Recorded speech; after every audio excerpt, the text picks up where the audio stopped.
All right, guys, back with the second and final episode of the cheap Chinese suspension upgrades for this Tao Tao ATV.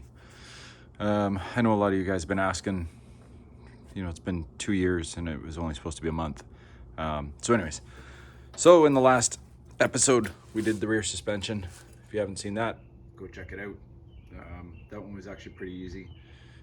Today, suddenly, spur of the moment, I decided to just hack this thing apart. I had the day to myself and I decided to finally just do it. So I did a whole bunch of stuff all at once. Don't mind the messy garage. This place is a disaster.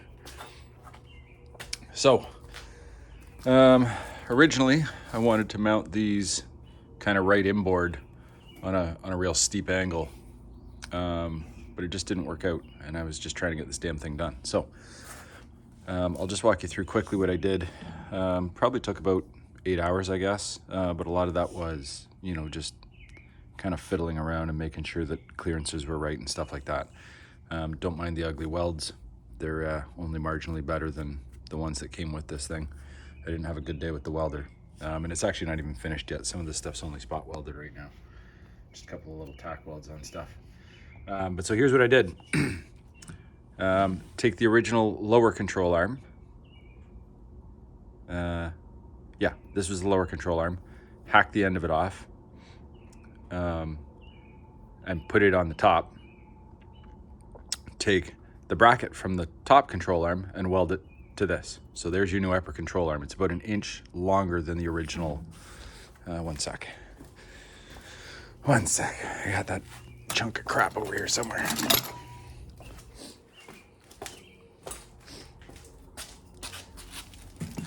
So here's the original upper. You can see how much shorter it is. So that was the original upper control arm, with something like that.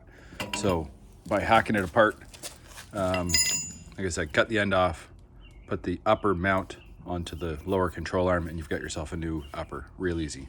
And that gives just enough room for me to get this shock through here. For the bottom, I took the pipe with the bushings in it that was the original upper control arm, and I cut the whole arm right off, put on a couple of straight brackets, bent up some new end brackets out of some 1/8 inch plate that I had laying around here. I just bent them up in the vise and kind of ground them over. And moved, the main thing is moving this spring inboard, because the original one was out pretty close to the end of the control arm, and also the arms were an inch shorter. So having this an inch longer and moved in, it's probably inboard about 2 inches now. That gives you a lot more kind of mechanical advantage over those springs.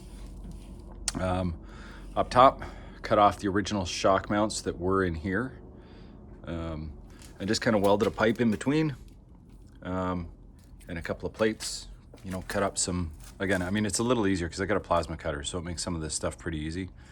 And just whipped out these, made a little template, whipped out these few plates for that.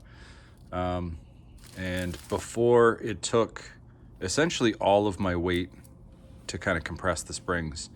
I could maybe move it an inch if I stood right on the front bumper. And I've still got some stuff disconnected. This thing's not put together yet. But it's together enough to look at it anyways. So now, with the new springs, like, that's just me leaning on it. That's not even full body weight. If I stand on it, it's right down at the bump stops. So this was pretty tricky to get set up just right, because this big piggyback reservoir, I mean, if I could do it all over again, I'd probably go with non-piggyback shocks, and I could have actually tucked them up inboard here, but with this huge channel that goes to the reservoir, there was just no way to fit it. So that's why I ended up kind of mounting them straight vertical. The other challenge with this reservoir is that it gets right close to the control arm. So that's on the bump stop. Not quite. Now it's on the bump stop. So I got maybe a 1/4 inch. In fact, if you were to really pound this thing, it would actually contact the reservoir. But that was most of the time spent, was making sure that the clearances worked and I could get full suspension travel out of this thing. And so as it is now, it's a lot softer than it was. I've also widened the stance now on the front an inch from where it was from factory. So, you know, make it a little bit more stable. But the primary thing was just to make it a little softer. So, you know, next thing, I'd like to get some, I don't know if I talked about this in my last video, it was 2 years ago. I'd like to get some wider tires for the rear, because as soon as we get into the gravel, he just sinks. It'd be nice to have something that's, you know, in and around 6-inch wide or something like that. And then widen out the back. I might throw some spacers in or something like that to widen the back of this thing, make it a little more stable. And then the next upgrade, I've always wondered why the brakes on this thing were near impossible to use. I mean, even for me, you know, I'm a full grown human. My 9-year-old doesn't stand a chance. And so when I finally took the brakes apart, like, look at the size of the spring in this thing. What are they thinking? Like, I can barely, I've only got one hand right now, but with both hands, I can barely pry those brake shoes apart with that spring tension. So it's no wonder that my, you know, my kid with his little hands can't squeeze that brake lever hard enough to actually do anything. The bike doesn't even slow down, so he's only got rear brakes. So I'm gonna end up swapping these springs out for just a regular coil spring, essentially, just from this side over to this side, spring, it's done.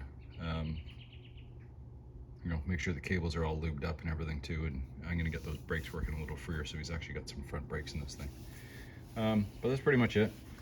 I don't think there's too much else I can tell you. You know, every build's gonna be a little bit different, but hopefully this gives you some ideas of, you know, how you can tackle this. Anyways, like I said, it was probably start to finish, I was about 8 hours or so today. It was just a spur of the moment. I was looking at the bike and decided to just tear into it. So, you know, with a little bit more planning and forethought, it probably would have actually been faster. So it's the kind of thing you can tackle in an afternoon. He obviously hasn't ridden it yet. I've still got some finishing touches to do and a bunch of paint and stuff like that. But any questions, just ask.